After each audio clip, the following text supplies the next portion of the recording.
मध्य प्रदेश का रीवा शहर, यहाँ पे दो दोस्त रहते थे। एक दोस्त जो था वो इवेंट प्लानर का काम करता था जिसका नाम था राजू सिंह बाघेल, और दूसरा दोस्त वैभव वो कपड़ा व्यापारी था।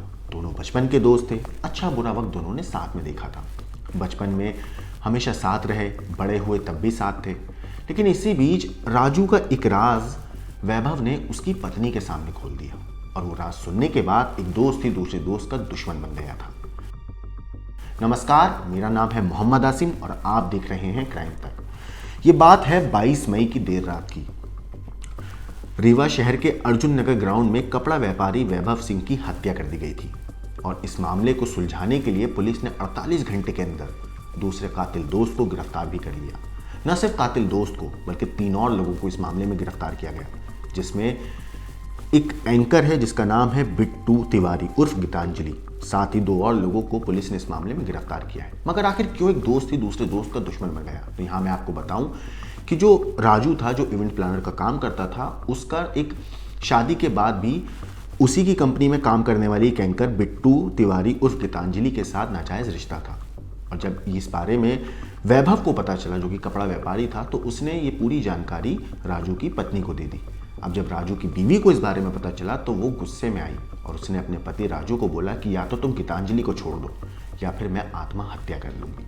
बस इस बात से राजू इतना नाखुश हुआ, इतना खफा हुआ अपने बचपन के दोस्त से, कि उसने अपने दोस्त को जान से मारने का प्लान कर लिया।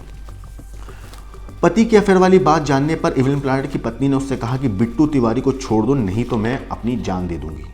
बस इस बात की वजह से घर में कलेश मचने लगा, आए दिन लड़ाई झगड़ा होने लगा, और यहीं से बिट्टू तिवारी और राजू जो इवेंट प्लानर था, इन दोनों ने प्लान बनाया कि अब हम वैभव को जान से मार देंगे, उसे रास्ते से हटा देंगे, क्योंकि उसने हमारे प्यार के बीच में एक दरार पैदा करने की कोशिश करी है, एक रोड़ा डाला है।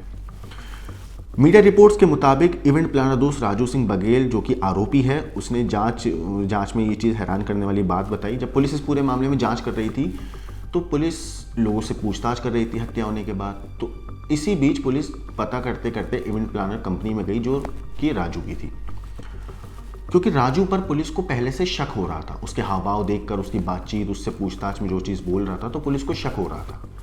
तो पुलिस ने तफ्तीश करने के लिए अलग अलग एंगल से जांच करी। इसी बीच पुलिस ने सबसे पहले गीतांजलि को राउंड अप किया।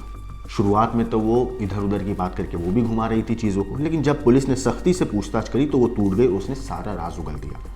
उसने पुलिस को बताया कि हमारे अफेयर की बात वैभव ने राजू की पत्नी को बता दी थी। इसके बाद ही उसे ठिकाने लगाने की हमने साजिश रची, और 22 मई की रात हमने वैभव को ग्राउंड पर बुलाया, वहाँ लाठी से पीट कर उसकी हत्या कर दी। इसके बाद पुलिस ने एंकर के बताए आरोपी राजू को गिरफ्तार किया, और साथ ही आरोपी अजीत कुमार पटेल को भी वहां से पकड़ लिया।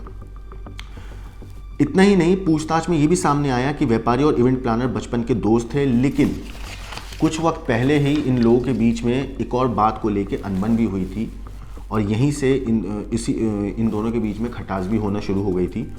इतना ही नहीं, जब इन दोनों दोस्तों के बीच में लड़ाई हुई थी तो उसने ये भी कहा था कि वो उसे देख लेगा। ये धमकी भी उसने दी थी वैभव को। फिलहाल राजू इवेंट प्लानर जो था, उसकी गर्लफ्रेंड बिट्टू तिवारी उर्फ गीतांजलि, और जो तीसरा आरोपी था अजीत कुमार पटेल, इन तीनों को पुलिस ने गिरफ्तार कर लिया है और आगे की कार्रवाई कर रही है। फिलहाल ये तीनों आरोपी पुलिस की गिरफ्त में हैं और अपने किए हुए गुनाह की सज़ा काटने की तैयारी कर रहे हैं। इस खूनी दोस्ती के ऊपर आपका क्या कहना है, आपका क्या सोचना है, हमें कमेंट करके ज़रूर बताएं। बाकी देश और दुनिया की क्राइम की खबरों के लिए देखते रहिए क्राइम तक।